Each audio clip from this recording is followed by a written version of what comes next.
Hi all and welcome to today's card creation. Today we're going to be making a card with some soft elements to it with the Hopeful Flowers stamp set and dies. We'll also be using the sentiments from the Let Love Grow stamp set. It's got a beautiful font in that stamp set and I have to pinch the happy birthday from there because as far as I'm concerned you can never have too many happy birthday cards in your stash.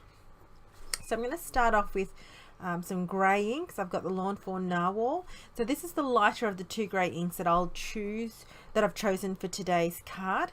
Now I've got a square white panel that's been die cut with the stitched square dies here.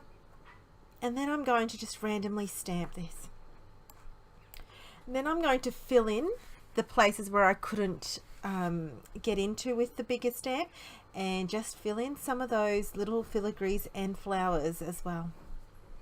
So this is all with the lighter grey. So today's card and the tone of the card is blues, silvers and greys. The touch of silver is going to come from the Wow embossing powder in the silver, the metallic silver colour, and that I'll be using the super fine. Okay, so I'm going to set that aside and I'm going to stick a grey frame of the same stitch dies just around that to add like a border. Now with a scrap piece of cardstock here, I've got the Hero Art Shadow ink in the soft granite and I'm going to stamp the largest image again and I'm going to colour this in with some Copics. Now I'm not doing full colouring, so I was able just to use just one Copic colour, two Copic colours, and that was going to be enough for the colouring. It didn't bleed. I've got this white cardstock is Copic friendly, and I'm just going to die cut this out before I colour it in. And I've got some purple tape here to secure it to while I put it through the Big Shot machine. So I've got a white card base. Then I'm going to place a light blue. This is like a baby blue colour cardstock, just about 1/8 inch smaller, just to create that white border frame. Here is the square stitched frame, and I'm going to put that over the actual stamped image that I had already done there. Okay, then I can start with the colouring in. I do fiddle around with a bit to make sure that it is all on straight. And I'm going to place it on either opposite corners here. I'm just getting the placement and see if I was happy with that. So that's going to sit towards the right part of the cardstock. So here I've got some Copic markers. I have got here the Frost Blue B00. I'll be using the grey C2 as well for the leaves, and then a bit of Mimosa Yellow YG00 to colour in the centre of the florals. And here I am colouring in both of those images. I am going to speed this up a little bit faster, so I don't usually colour this fast, but just so I don't bore you with all the colouring, there's no yeah, I'm just kind of just winging it and just colouring it in. There's no particular method that I follow here with my Copics today.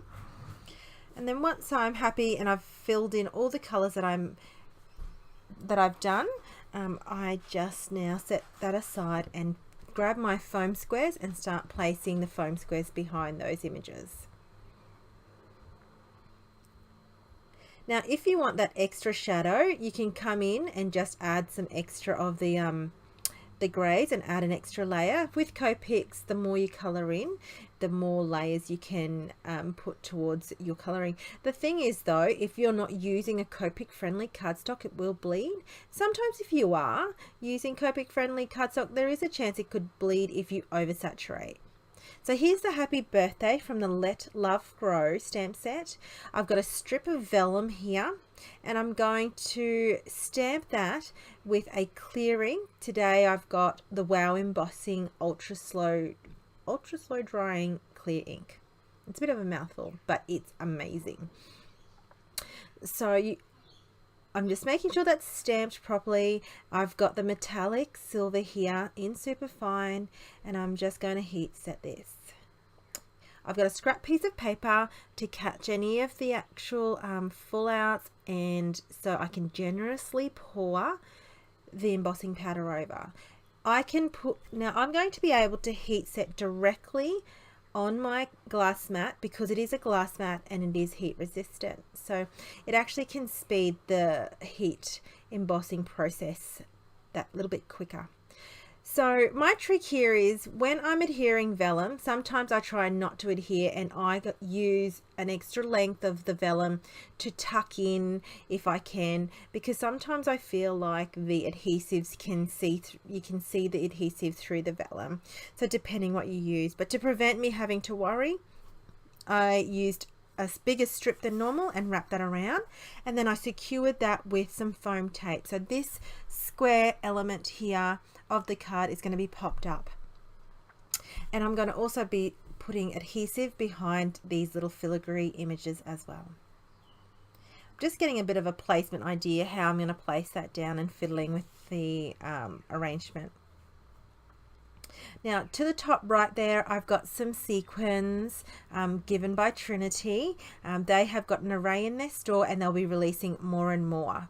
So I have used a iridescent sequin which doesn't have the center cut out. There is a proper name to this, but I don't have it with me and I don't know it off by heart, but I will put it in my product description below. So I'm kind of just fiddling around now here with the array of sequins, trying to figure out how to place them, how many. It's often best to go in odd numbers, so I'm trying to achieve that, but just making sure I'm spreading enough around without overdoing it. I think there's a little bit of element where you can overdo it, so I'm just trying to be careful. So I've got some Couture Creations Crystallina glints here, and I'm just placing it into the center of the flowers just to add that extra little bit of glimmer and sheen to my card. And that's really it. It's finished off, and that's it for my card. So I hope you enjoyed today's quick card creation. It is quick and you can easily mass produce this. And thanks for watching. Have a lovely day.